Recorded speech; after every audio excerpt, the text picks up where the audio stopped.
Some stories are better left in the dark. This is one of them. Settle in, lock your doors, and listen. For as long as I can remember, my father had an irrational fear of mimes. I saw how the mere sight of one turned him into a sweaty, trembling wreck. Nobody knew why, because he always snapped at anyone who asked and pretended they didn't bother him at all.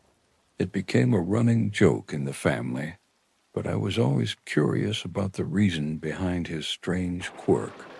So this Christmas, I finally got him to crack.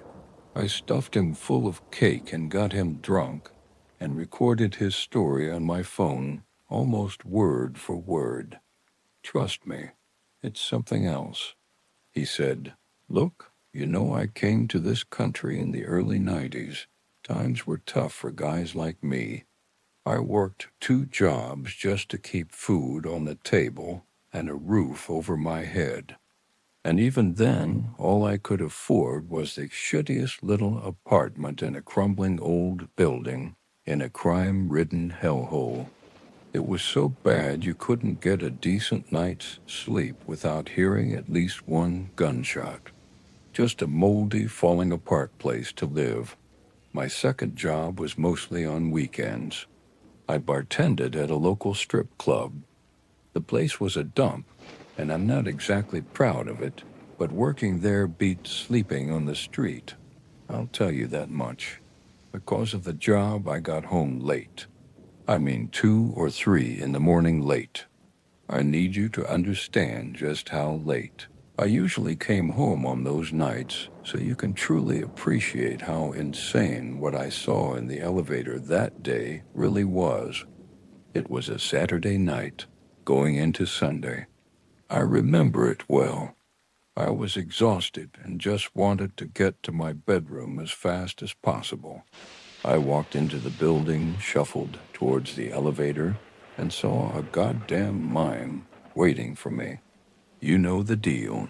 The makeup, the white face, blood-red lips, striped shirt, the whole set. In one hand, he held a string tied to a balloon, and with the other, he was waving at something in the distance.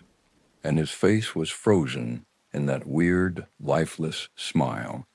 His hand was moving unnaturally. There was something strange about it, something robotic or doll-like, like it was mechanical, you know? He jerked his hand left, right, just smiling at something far behind me with those wide, unblinking eyes. Oh, and behind me there was nothing but a wall, which made it even creepier. I mean, I'd seen some messed up stuff in this country, but nothing compared to a mime in my building's elevator at freaking 3:30 in the morning. Needless to say, I was scared shitless and decided to take the stairs to my apartment on the 9th floor. I was in decent shape back then, so while the climb was tiring, it wasn't impossible. I think I reached the 4th or 5th floor when I caught some movement out of the corner of my eye.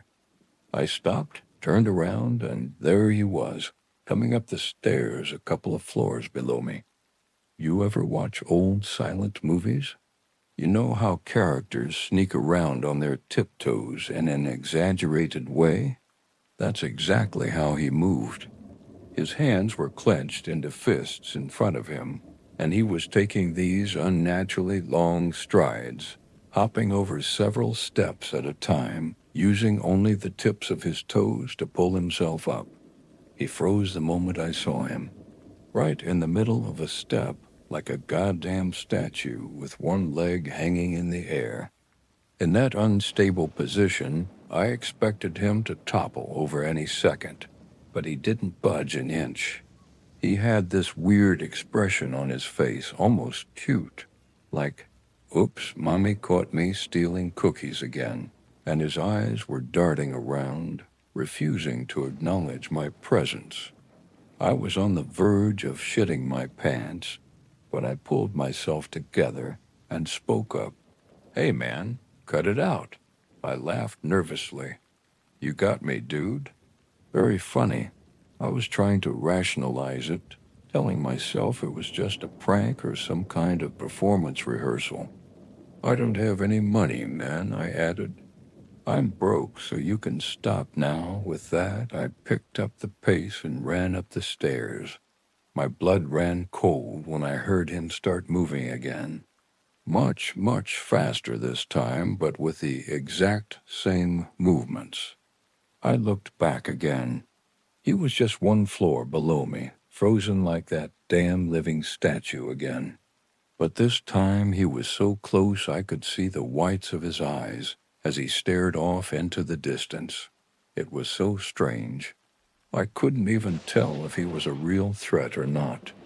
I think knowing he was just some crazy psycho would have made it so much easier, but this fear was primal. It chilled me to the bone. I screamed at him. What the hell do you want? I yelled at the top of my lungs, not caring who woke up. Hell, I was hoping someone would. Leave me alone. You freak. At these words, his expression instantly changed. He looked almost sad, but it was frighteningly fake, like he was putting on a show. His face stretched out, and he raised a hand to wipe away a non-existent tear. Then, as I watched in stunned silence, he climbed onto the stair railing and jumped before I could even open my mouth. I screamed and rushed to the railing, looking down. He was sprawled on the floor 6 stories below. His limbs were bent at unnatural angles, lying in a pool of blood. I probably stared at his lifeless body for almost a minute, trying to process what the hell had just happened. Somewhere in the back of my mind, I knew I should call the police, but I was in too much shock to move. What snapped me back to reality was a tingling in my spine, that strange feeling of being watched, like 1,000 ants crawling down your back. I looked up the staircase above me, and I swear to you, son, he was there. That goddamn mime staring down at his own dead body with a shocked expression. He was holding his cheeks like that painting, The Scream. His mouth was wide open, and his eyes looked like they were about to pop out of their sockets. His face was just inches from mine, and I nearly crapped my pants right there. See my hands right now? See how they're shaking? Just remembering that night does this to me. Imagine the terror I felt back then. My body just shut down, refusing to move. And we both stood there like statues, like some twisted living art installation. He moved first. After about half a minute of absolute stillness, his eyes shifted and finally met mine for the first time that night. Chills ran down my spine as I looked into those deep pits of emptiness. But the paralysis broke, and I could move again. I stumbled, fell on my back, but scrambled to my feet and ran. I ran until I burst out of the building. Of course, I called the cops anonymously the next morning from a payphone. And of course, when they showed up, there was no body in the building. I'm not particularly religious, but I understood that this crap couldn't be explained by logic. For the next week, I tried to stay away from my apartment, only going there to shower and change, crashing with friends and making up the dumbest excuses. Eventually, I couldn't impose on my friends any longer, so I decided to go back. I tried to fool myself into thinking it wasn't real, that I dreamed the whole thing. But deep down, I knew. All of it down to the last drop was real, and it would probably happen again. A feeling of colossal dread washed over me as I stood outside my building one night, about a week after I'd first run into the mime. It was brutally late again, around the same time. With a heavy heart, I trudged towards the elevator, trying not to think about the fear gripping my chest like a vice. The elevator doors opened with a soft ding, and I breathed a sigh of relief when I saw it was empty. Why didn't I take the stairs? Hell no. Too many traumatic memories tied to that place. I'd rather be stuck in a speeding elevator than risk running into that mime suicide freak from hell. I got into my apartment, fumbled with the keys, and locked the door behind me. I kicked off my shoes and dove under my blanket, curling up into a ball, trying desperately to fall asleep. This apartment was pretty small, just 2 rooms, not counting the bathroom, so you could hear everything happening in any corner. I heard a rustling sound outside my front door, and I instinctively knew it was him. The fear inside me kept growing until just lying there became unbearable. My heart was beating so damn fast, I thought it would jump out of my throat. Screw it, I whispered to myself and got up to check. I hit my toe on the bed frame and yelped. The sounds outside stopped almost instantly. Fighting through the pain, I crept to the door as quietly as I could and looked through the peephole. A whimper escaped me as my fears were confirmed. He was there. The goddamn mime was standing with his back against the wall opposite me, at attention, like some kind of soldier. I think he must have sensed me watching him, because as soon as I looked, he leaned forward until his torso was almost parallel to the floor. His blood-red lips stretched into the most evil grin, and he began staring right at me. I don't know how, but somehow he was staring right into my eyes.